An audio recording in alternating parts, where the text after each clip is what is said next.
Hey, thanks for joining me with another episode of Delve Deeper. We're looking at number 16 in our teaching of First Peter. Do you want to get out of where you're at?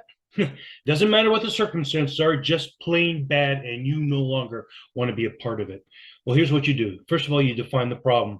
Define the problem. No sense in dealing with symptoms while the real problem goes undetected. Let's say you drink too much, or maybe any type of addiction.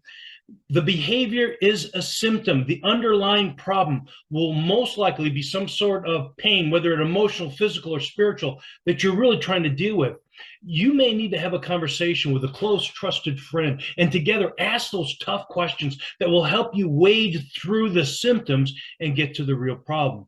Now, once you've got the problem figured out, do a personal inventory. Once you have the real problem pinned down, then ask yourself, how did I get into this mess? What happened in your life that has led you to the current circumstances? If you determine that it was your choice of behaviors that got you into this mess that you're in, well, then take responsibility. You're not a victim. You just lacked experience in knowing how to handle your real problem. Now, when you know how you got where you are, it is easier to figure out how to leave.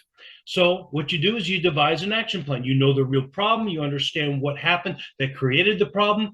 You can then work on a plan to solve the problem. You know where you're at. Ask yourself where you want to be. And when you have a reasonable destination picked out, figure out how to get there. You've got to devise a plan. You've got to have a goal. And then you have to make the commitment to work the plan. Most likely, you're going to need help to do this. It's just the way life is. Fortunately, you serve a God who is into deliverance. God gives wisdom to those who sincerely ask for it, who are committed ahead of time to follow his advice. The Holy Spirit is with you, guiding and providing. There even may be some folks that the Spirit will use to help you sort things out. Remember, even in the messes, God is at work.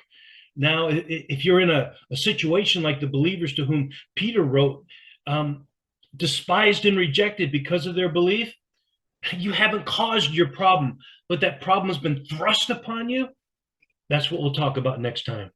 Till then, know that God makes a way through the valley of the shadow of the death. So, my friend, follow his lead.